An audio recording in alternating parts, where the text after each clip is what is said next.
Fonara VCO Extra Virgin Coconut Oil, membantu memelihara kesehatan. Nah, saya sedang memegang produk VCO dari Fonara Virgin Coconut Oil. Ini asli produknya dari Flores Timur ya. Dan di Rumah Bincang Flores Timur hari ini saya sudah bersama dengan pemilik brand Fonara. Dulu saya pernah undang, tapi itu di media tetangga, media sebelah waktu saya masih jadi penyiar radio. Nah sekarang owner atau pemilik dari Fonara ini sudah ada dengan kami di Rumah Bincang Flores Timur di Ruby, yang sudah beberapa bulan kami tidak menaikkan edisi-edisi terbaru. Nah hari ini sudah ada bersama dengan saya kembalikan dulu ini ya. Oke. Sudah ada dengan saya pemilik brand Fonara, Rahman Tukan Hanafi.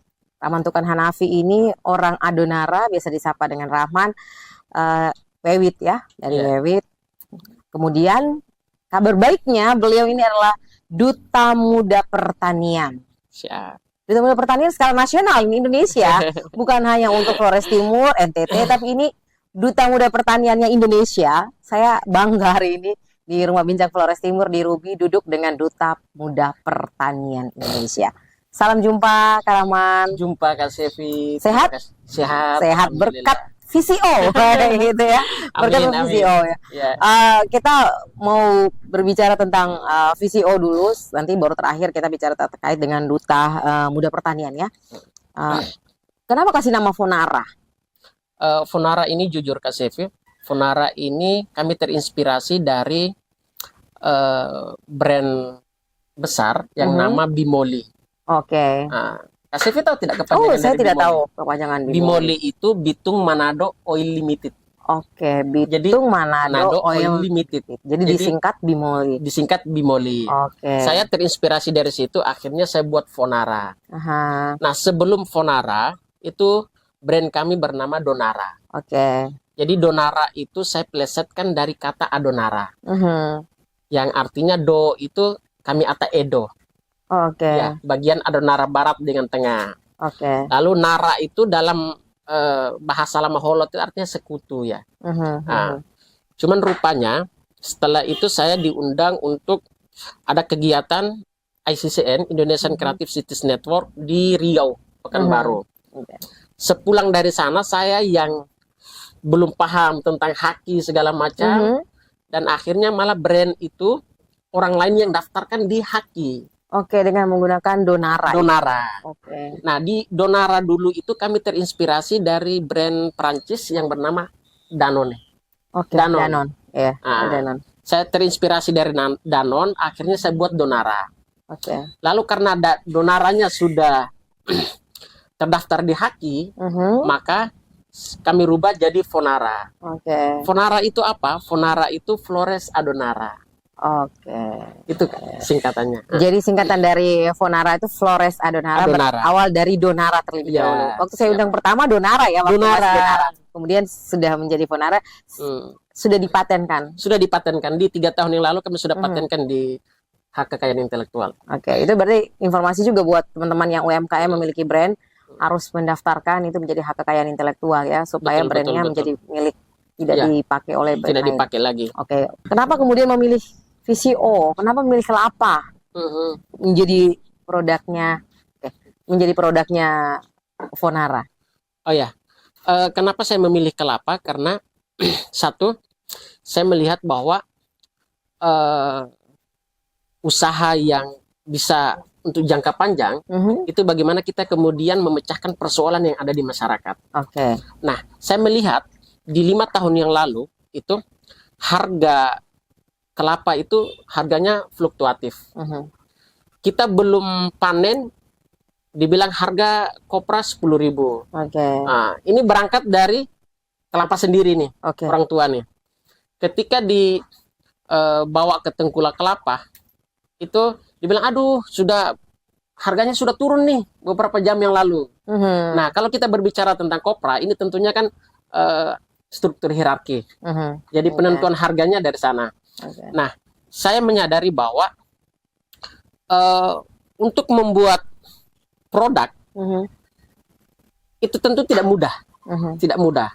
Tetapi eh, satu yang saya ambil bahwa tidak ada cara lain untuk bisa meningkatkan pendapatan petani kelapa. Itu menurut saya. Kecuali kita berinovasi menjadi sebuah produk. Rumusnya di mana?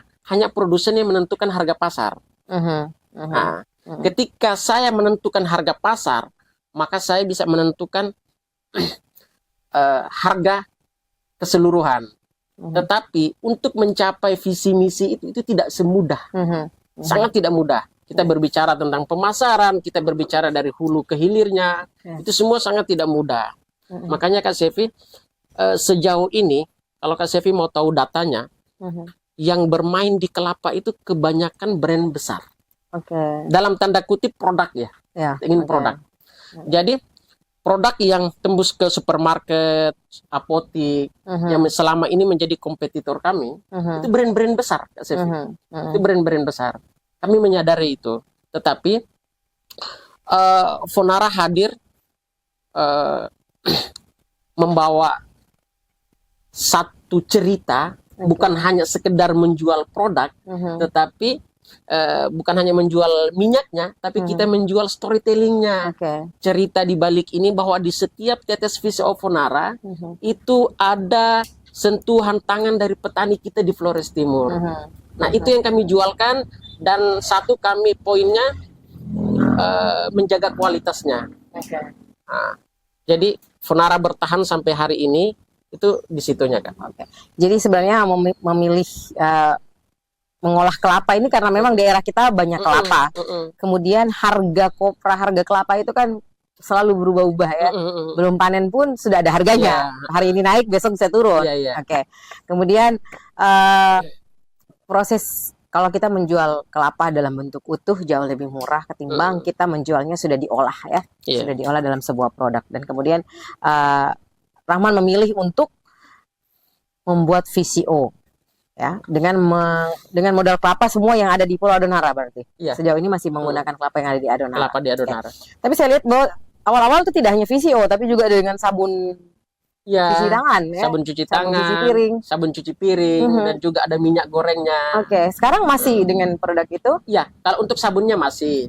Tapi untuk minyak gorengnya, seperti yang saya katakan tadi bahwa memang harga kelapa itu fluktuatif, sehingga kami untuk bermain di minyak gorengnya itu butuh harus kapasitas besar, produksi besar. Jadi hitungan harga pokok produksinya tidak sampai. Makanya kami fokusnya di VCO dengan menjadi produk unggulannya. Sip. Tekniknya bagaimana? Apa pengambilan kelapa di petani itu bagaimana? Apakah petani langsung datang kemudian menjualnya kelapanya di Fonara, atau Rahman sendiri dengan teman-teman mengambil dari petani-petani dikumpulkan baru dibawa? Itu mekanismenya seperti apa? Jadi tekniknya ada dua-duanya, semua ada. Jadi terkadang petani yang bawa datang, dan terkadang juga dari anggota yang menjemputnya di lapangan, menjemputnya di kebunnya langsung, transaksi di kebunnya langsung, seperti itu. Itu tidak mengalami sebuah persaingan harga dalam menjual kelapa? Sangat Kakak, sangat. Makanya jujur ya, saya ngomong realitasnya saja ya. Saat ini dengan harga kelapa kemarin yang sangat tinggi sekali naik, karena memang permintaan ekspor ke Cina itu sangat-sangat tinggi Kakak. Jadi di Cina sekarang itu mereka rubah dari susu yang tadinya susu hewani, itu mereka rubah ke susu nabati. Jadi grafiknya di Cina itu kenapa kelapa kita sangat meningkat? Karena ketika ekspor ke sana, bahkan di tempat-tempat nongkrong warung kopinya mereka, itu ketika kopi mereka kasihkan dengan varian dari kelapa, itu grafik penjualnya lebih tinggi. Jadi Cina ini sedang merubah dari susu hewani ke susu nabati. Itu yang membuat produk kita itu memang banyak sekali untuk ekspor ke sana. Nah, tantangan di lapangan sebagai kami pelaku UMKM mikro, tentu yang menjadi kompetitor kami ini bukan teman-teman pelaku UMKM. Yang seperti saya katakan tadi, banyak yang bermain di sini itu adalah brand besar. Selain itu adalah jual kelapa gelondongan yang keluar. Nah, semuanya it's okay, tidak jadi persoalan. Hanya saja kenapa saya bertahan untuk harus menjual produknya, padahal banyak sekali tawaran untuk kirim kelapa utuh nih ke Surabaya nih, dengan ya bisa sangat menggiurkan lah, bisa sangat menggiurkan. Tetapi saya kembali ke bahwa tujuan saya awal untuk membuat produk ini adalah bagaimana bukan hanya soal dagang, ya. Jadi beda antara kita pedagang dengan ya pebisnis. Jadi saya ingin bahwa Flores Timur ini dikenal dengan karya. Ada storytelling, ada cerita yang kemudian kita harus ceritakan di luar. Nah, kenapa sampai kaitannya saya sampai ke duta? Karena menurut saya dua hal ini ternyata saling mengaitkan, Kakak. Sebagai brand owner, saya tahu betul dari hulu ke hilirnya tentang produk pertanian kelapa nih. Sebagai duta, saya punya ruang untuk bisa menyuarakan ini di forum-forum nasional. Sudah tadi mengangkat soal petani kelapa, kemudian berusaha untuk Flores Timur itu dikenal dengan produk-produk karya-karya yang memang murni datang dari asli punya daerah kita ya. Ini sebenarnya pengetahuan untuk membuat VCO, maaf, latar belakang pendidikan apa nih? Pendidikan. Oh, pendidikan. Latar belakang pendidikan, tapi bisa membuat VCO dengan sabun cuci, dengan minyak goreng dan lain-lain. Itu pengalamannya bagaimana sampai bisa membuat VCO? Iya, jadi awalnya VCO ya, bicara VCO ini awal saya di Sulawesi. Jadi saya dulu juga di radio, Kakak. Nah, pada saat di radio, yang mantan istri saya, mantan pacar. Mohon maaf, mantan pacar yang sekarang menjadi istri. Mereka dulu itu bergerak di VCO. Bergerak di VCO. Dan VCO mereka itu VCO yang masih buatnya fermentasi nih. Seperti VCO pada umumnya yang ada di Indonesia. Kita walaupun tidak bicara NTT lah, keseluruhan pada umumnya begitu. Jadi VCO itu ada beberapa metode, Kakak. Ada metode yang paling sederhana namanya fermentasi. Fermentasi itu istilahnya diendapkan, minyak diendapkan, nanti di penyulingan diambil minyaknya. Seperti memisahkan air dengan santan itu. Jadi ambil yang jadi nanti pisahkan nanti belondo dengan air dengan minyaknya. Seperti itu. Cuman berbeda dengan minyak goreng, ketika VCO itu dia harus murni. Jangan dipanaskan. Atau panasnya tapi dengan suhu yang terkendali. Mesinnya itu. Itu yang fermentasi. Itu yang dikatakan VCO. Tetapi itu yang metodenya fermentasi. Nah, ketika pulang ke sini, saya sudah tahu plus minusnya. Maka justru saya mau mengupgrade ini. Bagaimana kualitas VCO kita ini bisa bersaing dengan skala nasional. Bahkan kita bisa ekspor. Nah, dan kapasitas produksinya itu bisa meningkat. Itu standarnya adalah standar sentrifugal. Cool press. Jadi kami ke sini awalnya itu memang sulit karena itu menggunakan mesin-mesin modern ya. Mesin-mesin modern. Tetapi itu tadi berkat dari semangat dan ingin memecahkan persoalan, maka kami ingin cobalah mau bagaimana caranya kita harus upgrade dia ini. Kami buat VCO-nya itu dengan metode cool press centrifuge. Jadi mendatangkan mesin-mesin dari Jakarta Selatan. Kemudian akhirnya menjadikan VCO seperti ini ya, dia bening sekali dan seperti air gitu ya, langsung mengalir kalau ditelan. Dan kita sudah ekspor juga, Kakak. Ekspornya ke? Yang pertama itu lewat kapal Arca Kinari nih, kita ke Barcelona. Ke Barcelona. Lalu ke Malaysia, Timur Leste. Itu kita kirim ya via online. Seperti ini. Berapa banyak yang bekerja dalam Fonara? Fonara saat ini kami ada total 11 orang. 11 orang. 4 orang yang ada di rumah produksi. Jadi gini, kami ada karyawan tetap. Ya, ada karyawan yang bayarannya itu per pas pekerjaan. Iya, perhitungan mereka. Jadi misalkan kayak mereka cungkil kelapa, manjat kelapa, itu beda. Nah, itu beda. Nah, kalau di rumah produksi itu ada 4 orang, belum yang di luar tadi itu. Terus untuk dilarang tukanya, terus dengan marketingnya, Distributornya, pemasarannya, di total kami ada sekitar 11 orang. Sarjana pendidikan bukan mendidik kita, tapi mendidik produk gitu, mendidik kita untuk punya usaha. Gitu. Hebat kan gitu, sarjana pendidikan, punya brand, kemudian punya tenaga kerja, mau produksi, duta muda pertanian pula. Ya. Oke, saya juga sudah minum tadi. Baik, terkait dengan VCO ini, kemudian ini minyak kelapa murni yang menyehatkan dan lain-lain. Apa khasiat dari VCO ini? Iya, jadi VCO itu minyak yang saya katakan minyak multifungsi. Oke. Minyak multifungsi. Kita bicara VCO itu kita bicara by data. Kita bicara khasiatnya itu berdasarkan uji lab. Jadi kita bukan yang kayak penjual obat yang di luar. Nah, ini yang selalu dikedepankan oleh Fonara. Oke. Khasiat apa adanya sesuai dengan hasil uji lab. Nah, kandungan terbesar pada VCO itu ada kandungan namanya asam laurat. Hampir 90%. Tahu Kak Sevi, asam laurat itu ada di mana? Asam laurat itu hanya berada pada air susu ibu. Iya.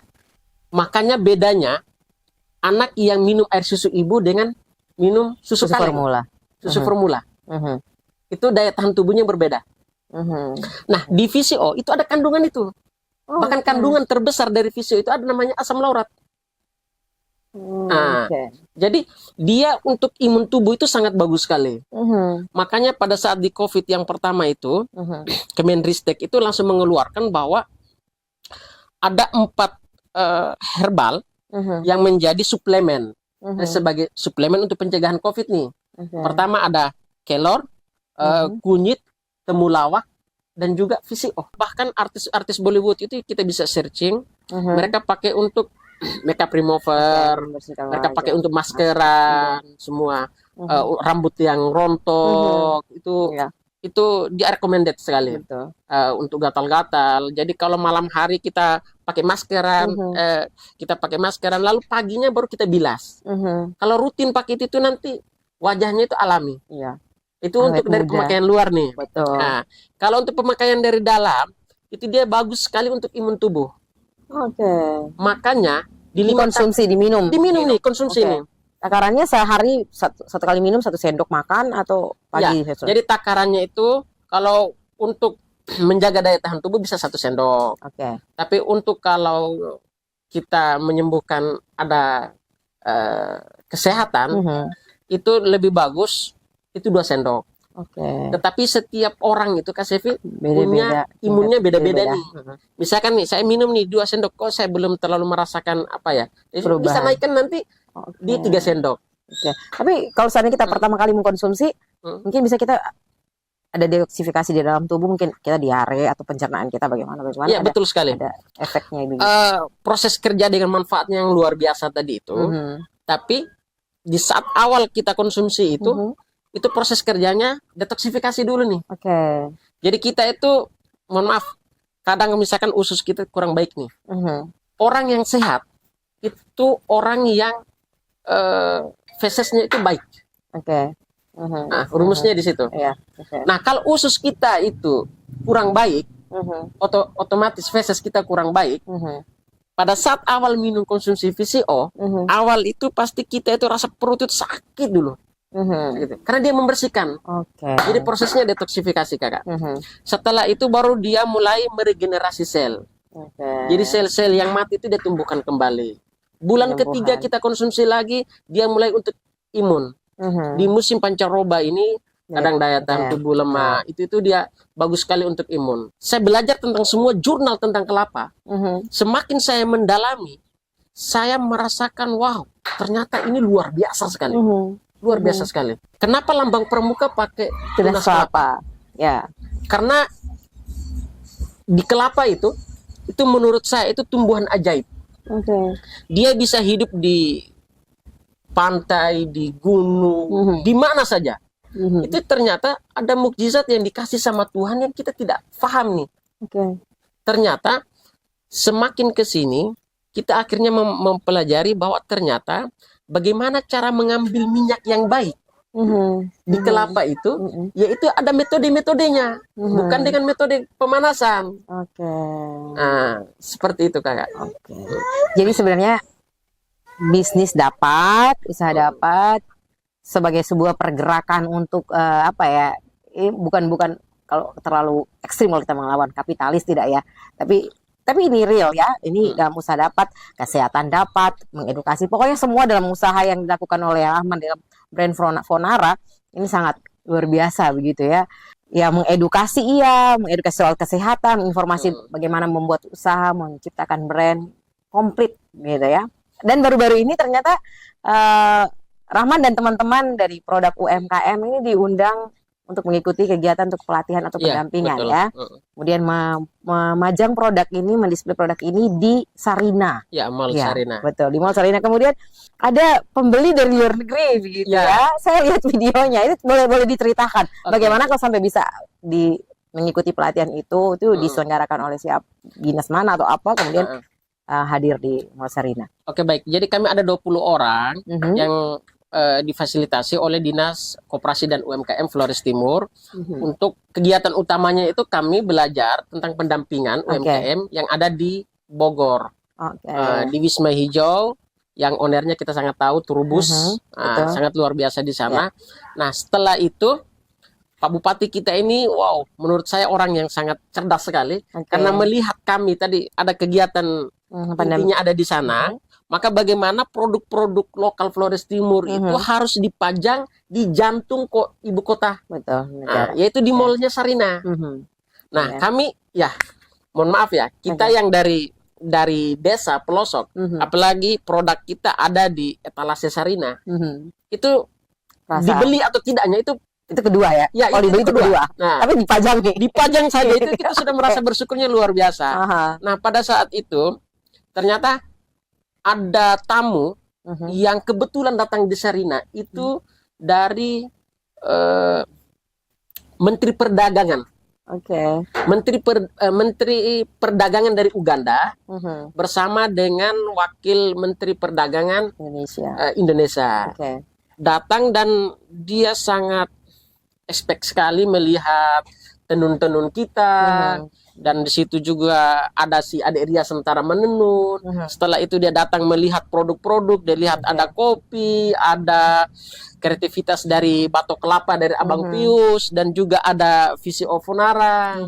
Dan mereka benar-benar mereka benar-benar kagum bahwa dari pelosok Indonesia Timur ternyata ada produk yang seperti ini. Produk-produk mewah sih sebenarnya ya. Dan kami bersyukur setelah itu mendapatkan kesempatan berbincang dan mereka sangat tertarik, dan ya tentunya go-nya adalah bagaimana kami bisa ekspor. Jadi akhirnya beliau membeli produk ini. Iya, membeli produknya. Dan yang satu kejadian sangat lucu itu dia membeli pakai dolar. Karena saya itu keterbatasan dalam berbahasa Inggris. Jadi dia kasih dolar, akhirnya saya tidak mau. Ceritanya. Terus? Jadi sampai teman-teman marah, aduh kamu ini dikasih dolar kok kamu tidak mau. Jadi akhirnya dibayar pakai rupiah. Itu sih, Kakak. Ya. Tapi ada yang menarik. Awal-awal saya lihat produknya Fonara ini kemasannya yang pouch awal-awal ya, plastik. Kemudian sekarang sudah mewah, punya botol kaca gitu ya. Dan itu yang pertama kemarin yang dipajang di Sarina ya, saya lihat. Packaging seperti ini nih sesuai dengan ukurannya atau bagaimana sampai bisa punya packaging, ada yang spray, kemudian ada yang ini, itu bagaimana? Siapa tahu nanti ada teman-teman yang bisa mendatangkan wadah-wadah seperti ini, mungkin seperti apa? Iya, Kakak. Jadi Fonara saat ini sampai dengan saat ini kami itu tergantung dari etalasenya. Kalau etalasenya Sarina, kami menampilkan produk yang premium. Nah, kalau etalasenya misalkan kayak apotik atau supermarket yang biasa-biasa, kami ke kemasannya yang kemasan plastik. Tapi tergantung dari mereka pesannya, tergantung dari itu pesannya. Nah, sejauh ini kami bersyukur bahwa sebenarnya target kami di tahun ini itu Fonara harus hadir di semua kabupaten yang ada di NTT. Walaupun sekarang sudah di Lembata, Flores Timur, Maumere, Labuan Bajo. Labuan Bajo yang lebih kencangnya Labuan Bajo dengan Kupang. Labuan Bajo, Ruteng, Soe. Kami mau garap ini nanti wilayah Soe ke atas, Atambua mau ke atas. Dan sejauh ini kami pengiriman di Sulawesi Selatan, Sulawesi Tenggara. Cuman ada beberapa tempat yang kayak di kabupaten mungkin hanya baru 1-2 tempat. Jadi belum benar-benar mengcover secara keseluruhan. Nah, harapan terbesar kami kalau tidak bisa di tahun ini, bisa di tahun depan, awal tahun depan, minimal NTT dulu itu bisa mengcover. Jadi Maumere ini mungkin hanya baru di Roxy dan ada 1-2 apotik. Kami bisa masuk mungkin satu kabupaten, hampir keseluruhan apotiknya harus kami cover semua nih. Untuk harapannya seperti itu. Begitu ya. Jadi sebenarnya sudah punya strategi untuk pemasarannya ya. Kalau di Larantuka kita bisa dapatkan produk ini di mana? Larantuka ya. Kalau Larantuka itu Apotika 24. Apotika 24. Terus Alemart. Terus Apotik Kartini depan Polres. Lalu Apotik Ceria sebelum Pertamina ya. Dan kantor ban NTT, Apotik Ceria. Terus Apotik Medika Farma dekat rumah sakit. Tempat praktek dokter juga ya? Iya. Terus tempat praktek di Dokter Faisal di Lorong Rutan Lama.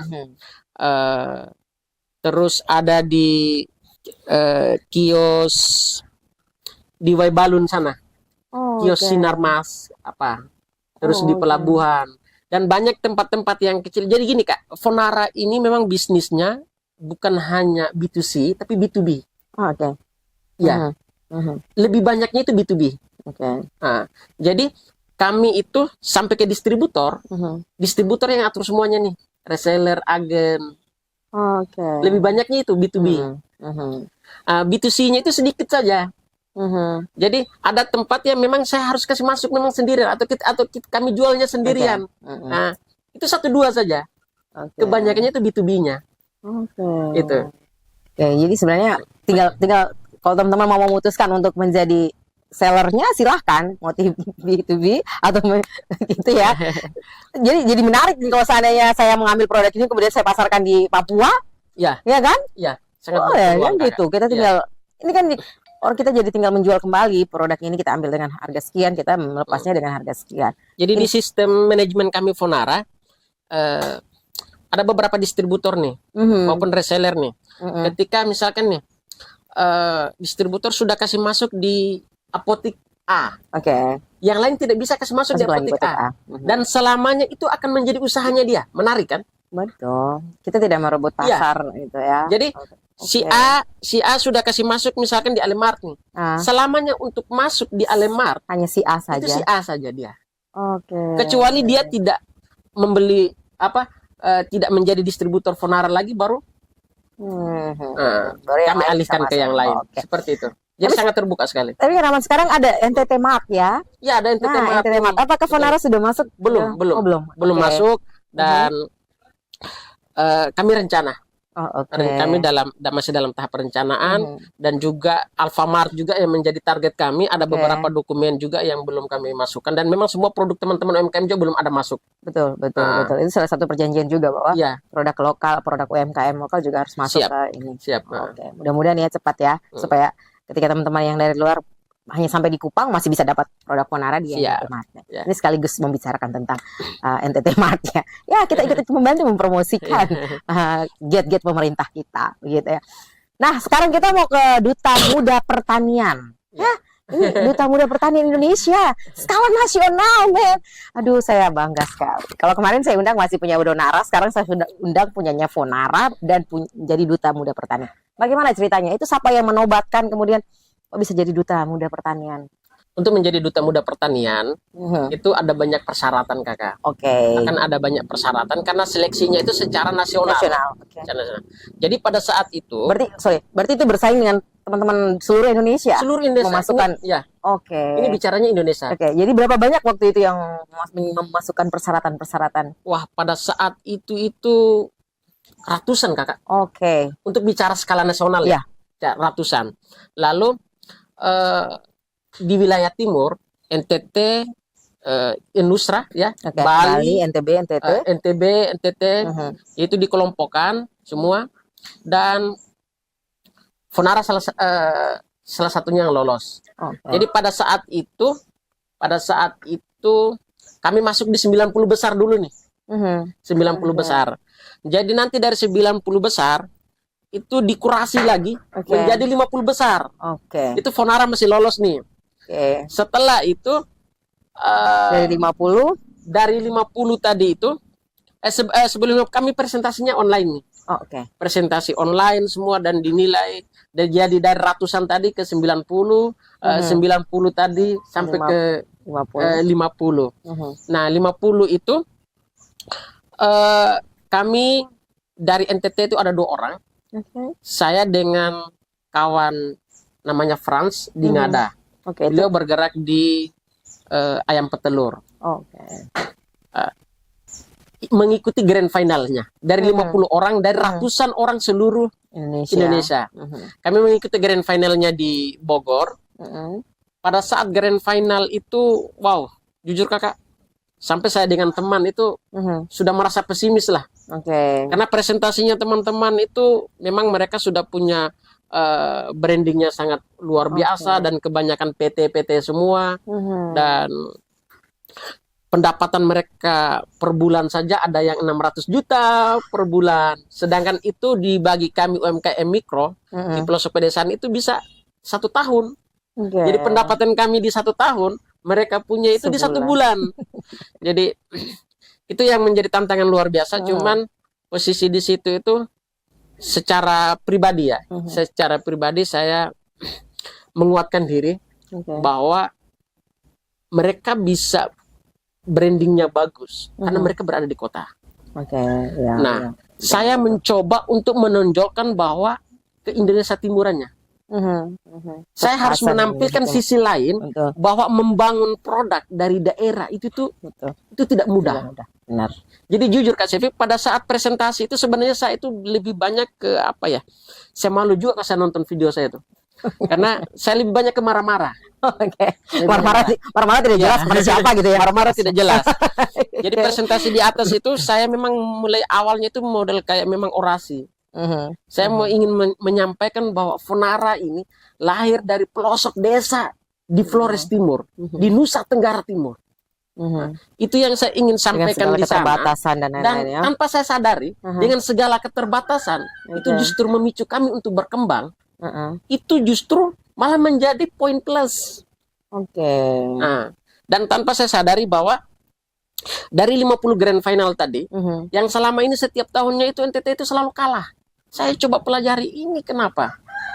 Akhirnya di situ saya kuatkan diri untuk belajar semua storytellingnya, dan harus perlu teman-teman untuk mengikuti ajang itu, kita harus perkuat portofolionya kita nih. Dan jujur, presentasi saya itu sebenarnya dari hati apa yang saya alami. Dan tanpa saya sadari bahwa dari 50 grand final itu, saya terpilih menjadi peserta terfavorit. Ya. Nah, di situ yang saya ternyata kita dari pelosok desa itu ada nilai. Dan nilai itu yang sebenarnya lebih apa ya bahasanya? Lebih luar biasa. Lebih luar biasa di tengah keterbatasan. Pada saat itu akses internet juga tidak ada waktu awal memulainya Fonara. Itu yang saya ceritakan. Apa adanya. Walaupun jujur saat ini Fonara belum bisa memberikan kesejahteraan untuk petani kelapa. Karena untuk berjuang di sini, itu saya bilang tadi kakak, banyak brand-brand besar yang bermain. Tidak semudah kita ngomong dengan produk yang lain. Karena bicara kelapa ini hulu ke hilir kakak. Ini butuh anggaran yang budget yang bukan hanya mesin, tapi budget yang sangat besar. Untuk produk dari hulu ke hilir. Kami menyadari itu. Tetapi kami yakin bahwa 5-10 tahun ke depan, kelapa ini akan menjadi primadona. Itu di 5 tahun yang lalu saya bayangkan. Dan sekarang kan sudah sudah mulai kan harga kelapa makin tinggi. Itu saya katakan bahwa cara untuk bisa meningkatkan pendapatan petani kelapa ini selalu saya katakan tidak ada cara lain kecuali kita berinovasi menjadi sebuah produk. Rumusnya di mana? Hanya produsen yang menentukan harga pasar. Bukan pasar yang menentukan ya. Bukan pasar yang menentukan. Nah itu. Jadi tadi kita kembali ke soal pemilihan tadi Duta Muda Pertanian dari 50 kemudian terpilih. Iya. 50 itu kami terpilih 21 orang. Dan saya diamanahkan menjadi peserta terfavorit.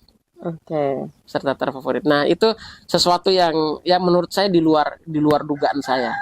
Kemudian menjadi Duta Muda Pertanian. Itu. Iya, kemudian dikukuhkan menjadi Duta Muda Pertanian Republik Indonesia untuk tahun 2025. Itu penyelenggaranya dari mana untuk memilih kementerian? Kementerian. Itu dari Kementerian Pertanian. Tapi selama berarti ini menjabat 1 tahun menjadi atau penobatan ini ada programnya kah, ada pekerjaan atau ada hal-hal yang dikerjakan oleh seorang duta? Jadi program duta ini tahun-tahun sebelumnya itu namanya YES. Namanya YES.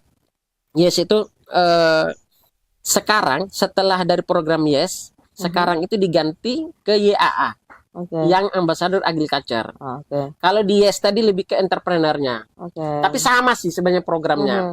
Nah, posisi di kami itu mungkin entah ya di tengah efisiensi sehingga program ini tuh selesai di tahun 2025 ini. Karena ini program ini tuh dari zamannya Pak Jokowi. Jadi di 2026 belum tentu juga ada program ini. Jadi kami selain sebagai duta, secara pribadi saya juga sebagai brand Fonara mengembangkan usaha ini. Jujur kakak ya, saya merasa awalnya itu ini luar biasa. Awalnya saya pikir ini tidak mudah. Tetapi setelah saya pelajari, ini dua hal yang saling berkaitan. Di mengembangkan usaha, saya belajar bagaimana hulu ke hilirnya, branding, pemasaran, segala macam. Tetapi menjadi duta, saya justru ada ruang-ruang menyuarakan bagaimana tentang petani kelapa, bagaimana dengan produk pertanian. Itu saya punya ruang untuk nasional. Maka sering saya katakan bahwa berbicara tentang pertanian, itu pertanian jangan dilihat dari kita harus ada main di lumpur, di sawah. Jadi pertanian itu punya banyak wajah. Punya banyak wajah. Dan kita bisa olah produk pertanian. Bagaimana kita membrandingnya, bagaimana kita masuk ke pemasarannya. Itu bagian dari pertanian. Bagian dari pertanian. Jadi yang dikerjakan oleh Rahman ini sebenarnya di pertanian masuk, UMKM masuk, perdagangan masuk gitu ya. Jadi sudah lintas beberapa sektor ini ya. Dari pertanian usaha UMKM perindustrian, perdagangan Jadi akhirnya bisa mengcover beberapa dinas gitu. Apa yang mau disampaikan kepada teman-teman yang baru mau mulai merintis usaha, kemudian yang saat ini jatuh bangun dengan mendirikan sebuah brand? Tentunya pertama teman-teman kalau menjadi duta ya, saya share sedikit ya, menjadi duta atau bagaimana produknya bisa lebih dikenal. Yang pertama yang harus teman-teman lakukan sebagai UMKM itu adalah perkuatkan portofolionya. Yang pertama, perkuatkan portofolionya. Dan saya cerita sedikit boleh kakak ya? Boleh. Sekarang menjadi duta juga memang banyak sekali pekerjaan yang harus kami kerjakan. Dan itu memang saya selalu, jadi saya ini ada di dua sisi ini kakak. Yang bagaimana pendampingan terhadap teman-teman UMKM, dan kedua adalah bagaimana juga edukasi. Bagaimana kita bisa mengedukasi terhadap produk-produk olahan pertanian. Nah, harapan saya bahwa kita harus perkuatkan portofolionya dulu. Jadi kita dari pelosok desa itu kita bisa punya sumbangsi terhadap negara ini. Justru sekarang itu kita harus membangun itu dari desa. dunia pemasaran saat ini itu sudah bergeser dari dunia pabrikasi ke produk lokal. Betul. Benar. Dunia pasar saat ini. Betul. Jadi juga harus yakin dan optimis. Betul. Harus yakin dan optimis ya. Kalau jatuh bangun lagi, bangkit lagi. Ya. Kemudian jangan lupa untuk mendaftarkan brandnya ke Haki. Ya, betul. Kekayaan intelektual. Siap. Jangan sampai sudah bangun brand begitu lama, pakai lagi dengan orang lain, kita mulai lagi dengan brand baru, dan itu sama dengan mulai lagi dari nol gitu ya, untuk membangun brandnya ya. Oke, Kak, sekali lagi, itu juga penting tentang Haki ini ya. Haki itu bukan hanya kita sekedar mendaftarkan dan selesai, tidak. Ada kelas-kelasnya. Ada kelas-kelasnya. Jadi ada pengalaman teman di SOE di NTT itu dia brandnya namanya Timur Moringa. Marungge ini ya. Bukan ya, dari Kelor. Timur Moringa. Tapi dia daftarkan itu hanya di satu kelas. Akhirnya brand besar datang daftar dengan nama Timur Moringa tapi di kelas yang lain. Jadi gidianya yang tertutup. Iya. Jadi misalkan nih Fonara nih saya daftarkan, misalkan bukan hanya di kelapa tapi di bubuk kelor semua. Makanya ketika kalau masuk di searching di Google tentang Haki, merek, klik Fonara itu ada beberapa kelas. Nah, ini sekedar apa ya? Menginformasikan kepada teman-teman sehingga jangan merasa tenang bahwa oh ya, saya sudah daftarkan jadi sudah, tidak. Dan proses mendaftarnya juga, Kak. Kita mendaftar itu menunggu 1 ada sampai 2 tahun baru keluar list itu apakah terdaftar atau ditolak. Kalau ditolak berarti mulai lagi. Daftar lagi. Begitu sulitnya. Begitu sulitnya. Harap nanti ada podcast selanjutnya kita bahas tentang inilah. Ya, betul ya, biar menginformasi. Biar teman-teman yang lain bisa tahu informasinya. Apapun usahanya tetap harus dipatenkan gitu.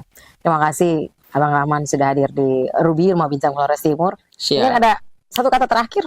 Satu kata mungkin bisa saya sampaikan bahwa apa ya, hiduplah seperti kelapa yang bermanfaat pada setiap bagiannya. Begitu juga kita manusia, kita harus bermanfaat buat sesama kita sesuai dengan cara kita masing-masing. Keren. Jadi filosofi kelapa dari akar sampai daun itu punya manfaat ya. Jadi jangan sampai hidup kita tuh sia-sia ketika Tuhan memberi kita usia yang cukup panjang, kemudian kita tidak memanfaatkannya dengan baik atau tidak menjadi berkat bagi orang lain, sama dengan sia-sia ya. Terima kasih Rahman sudah hadir di Ruby Rumah Bincang Flores Timur. Kiranya perbincangan kita hari ini di Ruby bersama Duta Muda Pertanian, pemilik brand Fonara, itu bisa menginspirasi kita semua ya. Sekali lagi kami selalu menekankan bahwa ada banyak hal potensi di sekitar kita yang belum dimaksimalkan. Kita maksimalkan, kita pakai semua yang ada di sekitar kita. Bahkan dengan diri kita sekalipun, pasti saya yakin kita belum maksimal memakai semua yang ada di tubuh kita, apa yang menjadi anugerah Tuhan. Ya, dan kemudian mengolah segala tantangan semua di luar sana itu menjadi peluang yang bisa menjanjikan. Apapun pekerjaan dan profesi Anda, cintailah apa yang kita kerjakan dan kerjakan apa yang kita cintai. Terima kasih. Saya Sevi Belang. Salam semangat untuk para petani dan para pengusaha muda di luar sana. Sekali lagi, hiduplah seperti pohon kelapa. Sampai jumpa.